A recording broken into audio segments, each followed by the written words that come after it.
Hello students, welcome to EPG Pathshala. I am Dr. Hanif Qureshi, IPS. Presently I am the Commissioner of Police, Faridabad City in Haryana. We are looking at the internal security management paper, and today we are going to study underdevelopment and extremism. In this module, we shall explore whether there is a relationship between underdevelopment and extremism. Extremism has been mostly concentrated in the agrarian and tribal areas of India since the very beginning. These are also the areas which have lagged behind in the development as compared to other areas of the country. The Naxalites have sought to enlist support of the marginalized and deprived sections of the society.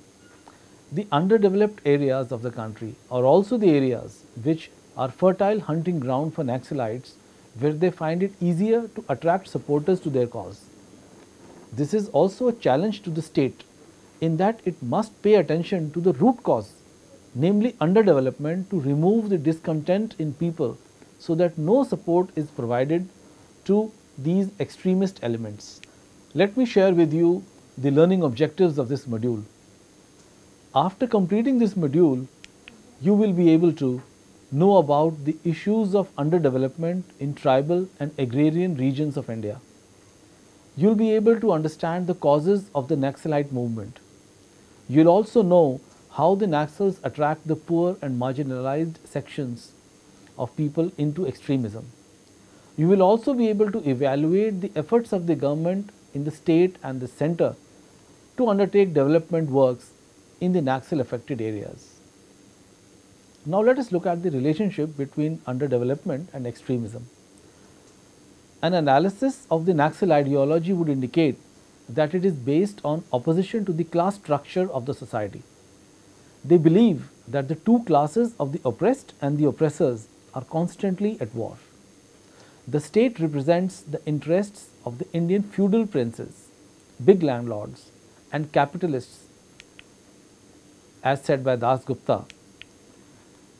These people also believe that the traditional rights of forest dwellers over their lands have been usurped by the government, and these lands have been acquired and given to big multinational corporations. Drawing upon the ideology of Mao Zedong, the Naxalites believe that the government protects the interest of the landlords and moneyed classes and oppresses the rights of the ordinary people. The 7th Administrative Reforms Commission has highlighted several causes for the emergence of the Naxalite movement. These causes are land related factors, displacement and forced eviction, livelihood related causes, social exclusion and the governance related causes. The areas which face underdevelopment are also the areas which are affected by Naxalism. If you look at the map of India and look at the underdeveloped areas, you would find that most of these areas are also affected by Naxalism.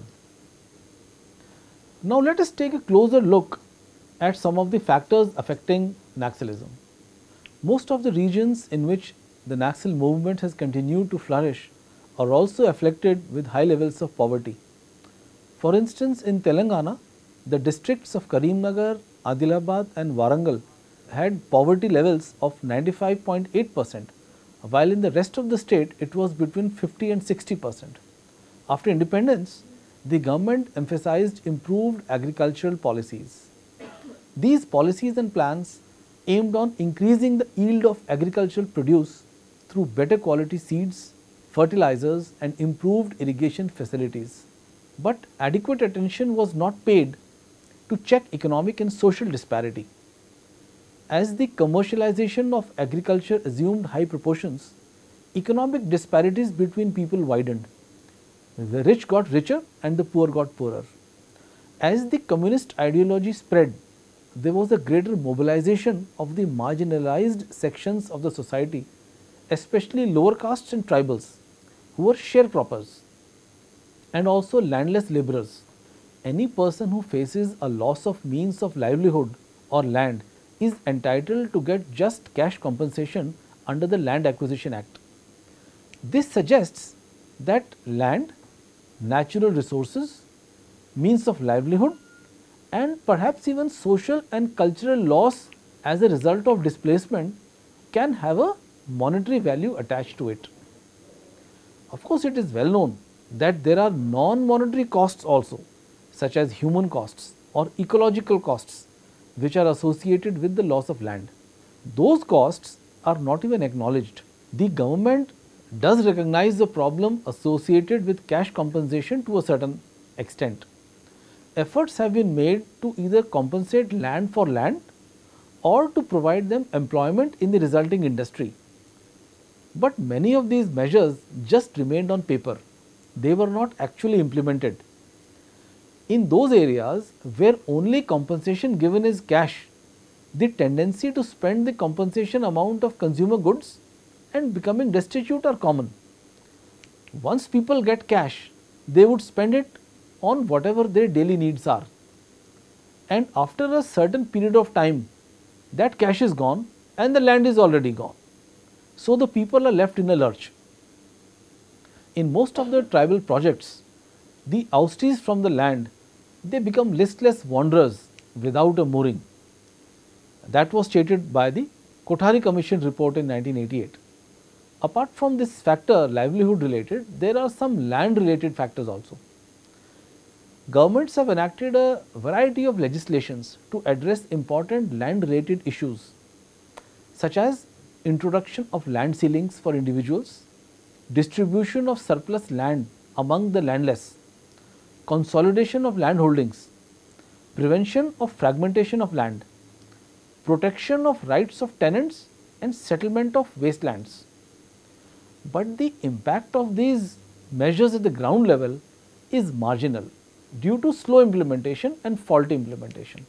This improper implementation of acts has enabled the left extremists to exploit the disappointment of the promises made to beneficiaries, and it is especially true in rural areas.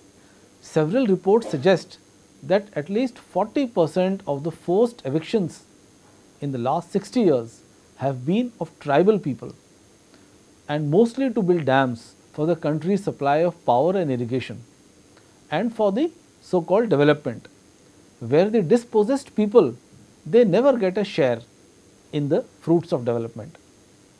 Another factor that is the cause of the extremist uprising has been the perpetuation of the class divide between people in the Indian society.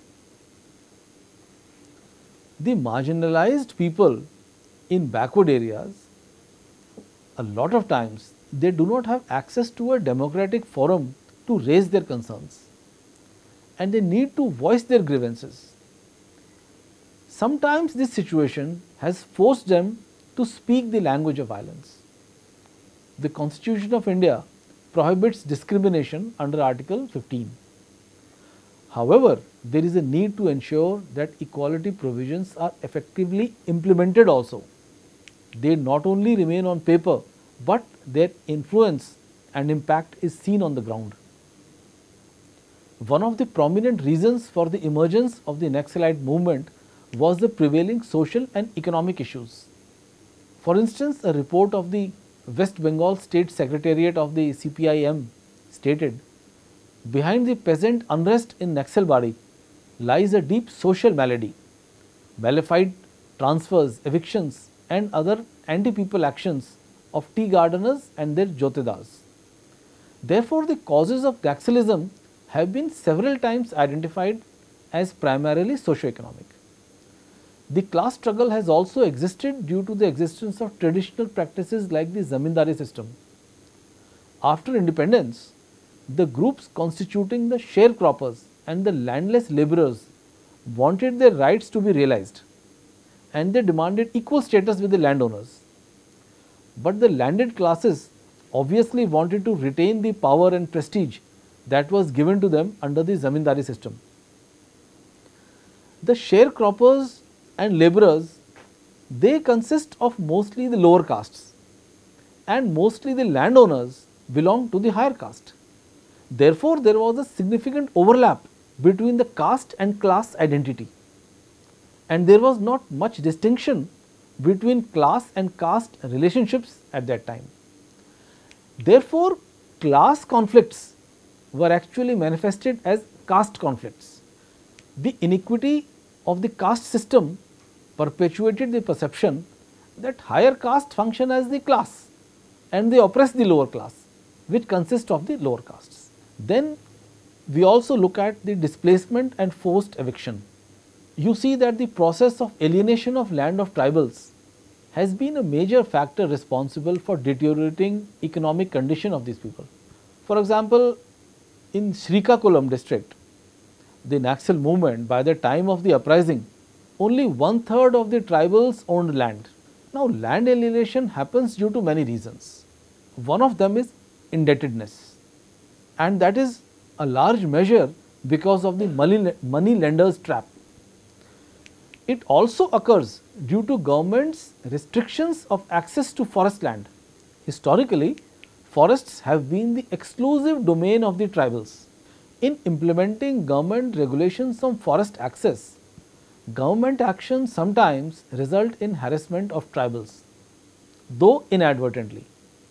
Loss of access to forest produce, which was a major source of income for tribals, that had a debilitating effect on them. The other means of land alienation by state is through compulsory acquisition of land.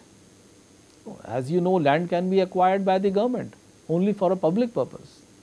But what constitutes a public purpose has often been debated. Several kinds of private industry, power plants, dams and mines have been built over tribal lands by exercising the power of acquisition by the government. The main problem with this approach is the displacement of the tribals and the rural people for whom the land was a source of livelihood as well as an integral part of their lives. As a result of land alienation, the tribals not only lost their only source of livelihood, but also experienced a sense of loss and emptiness due to the disturbance in their local ecology. A large percentage of the tribal population in India owes its livelihood directly or indirectly from the forests. Most of the country's mineral resources are also to be found in the forest and tribal regions. As a result of land acquisition and development, major irrigation and power projects, mines and heavy industries have come up in the tribal regions, for instance Chota Nagpur and other areas. Several times this has led to the uprooting of tribals from their native homes. Some of them have been rehabilitated through various programs and policies of the government, but many times they have become destitute. This is due to their heavy dependence on agriculture and also, more importantly, their deep sentimental connection to their land. Even rehabilitation of tribals and other rural poor by providing them jobs in the large development projects like mining and dams, that has the negative impact on affected people.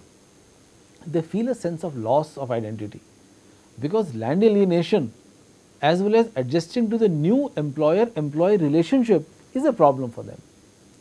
The role of an employee, that is in sharp contrast to the prior position where they considered themselves as masters of the forest. Now, response by the governments at the central and state levels has to be studied in this context. Several steps have been taken by the Government of India at the national level to tackle the issue of underdevelopment as it relates to Naxalism. The government's response to left-wing extremism is characterized by a holistic thinking. Holistic thinking means a thinking where a number of factors are taken into account. Not only security related steps, but also development related, society related, and the all issues we have talked about land alienation. Therefore, the government, if you look at the steps which it has taken, it acts in the areas of security, in the area of developmental works, in the area of ensuring rights of local communities, in the area of improvement in governance in the worst affected areas, and ensuring correct representation of facts by the mass media. But if we look at the federal structure of the Constitution of India, we see that law and order is a state subject. Therefore, action on the maintenance of law and order is primarily taken by the state governments. The central government, of course, closely monitors the situation and supplements and coordinates the efforts of state governments in several ways. Now, let us look at some examples of successful handling of Naxal movements by state governments. There are instances where state government has not only correctly identified the causes of Naxal movements, but also initiated steps to contain it and bring the situation back to normalcy. Some of the measures adopted by state governments are, let us look at one or two. Let us look at the case of West Bengal. You know that the first Naxal movement started from the village Naxalbari. After that incident, the government of West Bengal initiated a number of pro-poor measures in the Naxal affected districts. For instance, they started what is called the CADP, or the Comprehensive Area Development Program. This was meant to supply inputs and credit to farmers, especially small farmers. The government realized that it is difficult for the small farmers to market their produce.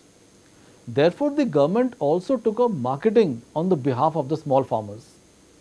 The worst affected areas of Naxalbari and Devra, they were selected for implementation of these and similar other schemes. After the formation of the left front government in 1977 in West Bengal, Operation Barga was started. This scheme was meant to ensure the rights of the sharecroppers. A number of other measures were also taken simultaneously by the government. One such step was the significant increase in the minimum wages. This benefited a large number of the rural poor. And as a result, the people who benefited from these government programs, they began to distance themselves from the Naxalism movement. The success of these programs and the process initiated by the state signaled the beginning of end of Naxalism in these areas. And today we see that the state of West Bengal is almost free from any Naxal movement. Let us look at Andhra and Orissa now. Similar measures which we just recently talked about, which were aimed at ameliorating the poor conditions of backward people, they were started in other parts of the country affected by extremism. For instance, in Srikakulam district in Andhra Pradesh and Ganjam district in Orissa, the governments worked to find out some kind of a solution to the problem of rural debt. Schemes were developed to ensure that the debts which were incurred by the tribal poor, they were either cancelled or they were converted to loans from banks and other sources, and there were efforts made to improve the income which involved agriculture, and also the agriculture was sought to be made more profit oriented. Of course, Naxalism continues to thrive in many areas of the states today, including Chhattisgarh, Jharkhand, Orissa and some parts of Maharashtra also. Now, let us look at the approach of the Government of India.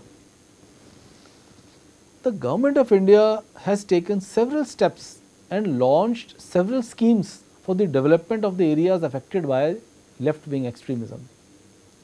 Let us look at some of these schemes. The first scheme which I would like to mention is the Special Infrastructure Scheme, or the SIS.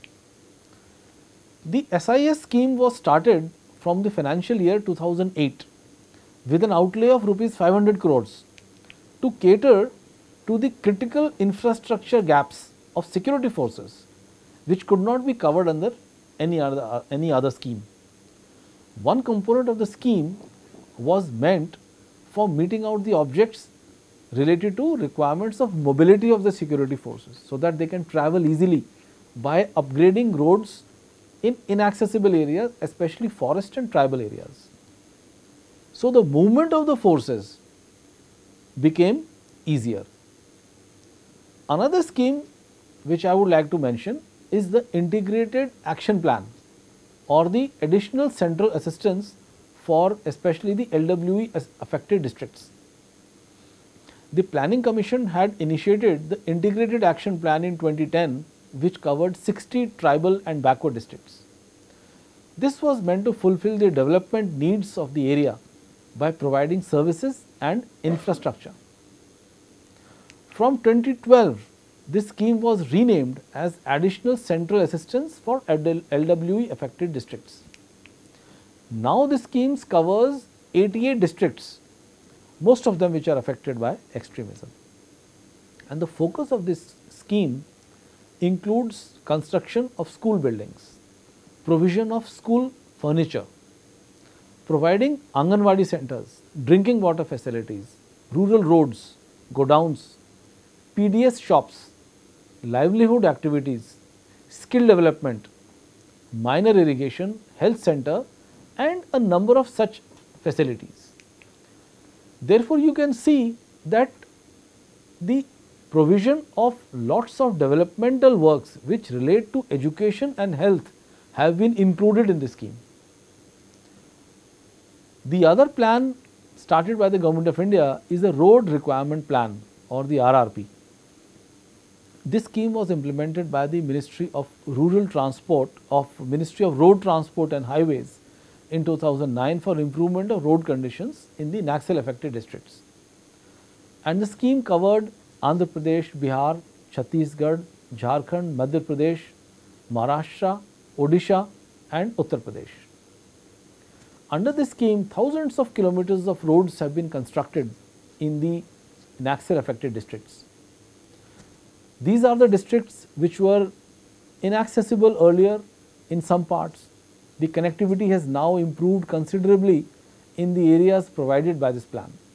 Let me tell you about another innovative scheme of the Government of India, and that is the installation of mobile towers.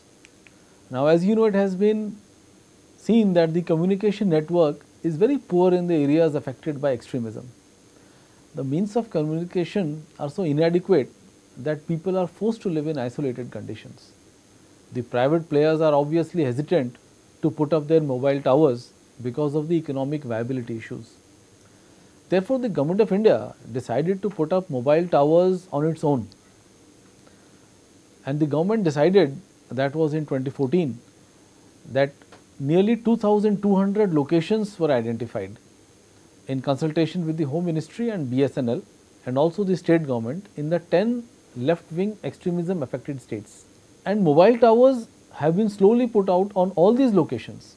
And today the situation is that communication between the people of the area amongst themselves and also for the security forces has been improved vastly. Another program which has been launched by the Government of India, which is showing results, is the Civic Action Program. This scheme was started from 2010 in the LWE affected areas.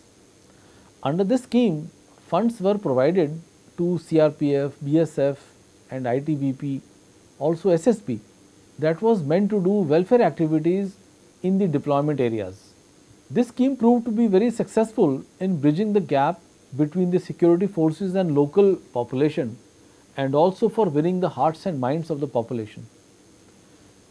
Funds more than rupees 17 crores were released to the Central Armed Police Forces during the financial year 2014-15 and 2015-16, and this amount of funds has been increasing every year. About 18 to 19 crore rupees are being released to the paramilitary forces for creating various types of welfare programs which are meant to benefit the local population. There is also a scheme of GIS mapping. GIS, as you know, is the Geographical Information Systems. The government has implemented a software technology based GIS mapping of the essential services in the 35 most affected LWE districts. The GIS, it's a technology that can collect integrate, edit, analyze and display geographical information. Using the GIS tools, users can search, query or display information. It's basically a modern version of the paper maps which were used traditionally. Today efforts are on to completely map not only the geographical features which were found in traditional maps found in atlases, but also we are mapping financial services, schools, post offices, health facilities, mobile towers, PDS services, roads, security features and a number of other features which are available actually on the land. This resulting GIS database will assist in locating deficiencies in infrastructure, civic planning and developmental works. For instance, once you have all the wells mapped, you can know the area where rainy wells are not provided. Once you have all the roads mapped, then you know that which is the area which is lacking in roads and developmental efforts can focus in that area. Once fully developed, GIS can also enable monitoring of the projects and can help in their timely construction. So, you can know that what proportion of a bridge has been constructed, whether the timeline is being adhered to or not, is it slow or is it fast. Considering these benefits, it is expected that GIS mapping will help all stakeholders, including citizens and the government, to take informed decisions based on these issues of governance in the Naxal affected areas. The Government of India has maintained a policy of integrated action and it focuses on the development of security related interventions so that the problem of Naxalism can be successfully tackled. Now, if we look at the relationship between growth and violence, growth as in the growth rate of the economy, we will see that as the growth rate of the Indian economy picked up, the fatalities due to terrorist violence experienced a declining trend. But the philosophy of most Maoist, communist and other related groups indulging in violence is based on the notion of overthrowing the democratically elected government. The Naxals do not want root causes like underdevelopment to be addressed in a meaningful manner. It is obvious because they resort to targeting school buildings, roads, railway bridges, health infrastructure, communication facilities etc. in a major way. Their actions are likely to keep the population in their areas of influence marginalized. The process of development has received setbacks through these actions in many parts of the country. There is a need to recognize the ideology and plan of the Naxals by the civil society as well as by the media, so that pressure can be built on them to shun violence and join the mainstream. Now, let us look at the summary of this module we have covered so far. In this module, we saw that often there is a connection between the development of a region and the existence of extremism in those regions. The regions of India where extremism has flourished are also the regions which have lagged behind in development. This module explored the reasons for the spread of extremism in the context of development or rather underdevelopment of an area. These reasons are livelihood related factors, land related factors, social exclusion, displacements and forced evictions. A section of the people influenced by the philosophy of Mao Zedong have adopted the principle of violence to wage a war against the state. They are against the form of government which is parliamentary democracy in India. To overthrow the government, they resort to killings, threats and other violent activities. They also try to disrupt the developmental works such as roads, communication networks, bridges, school buildings and health infrastructure.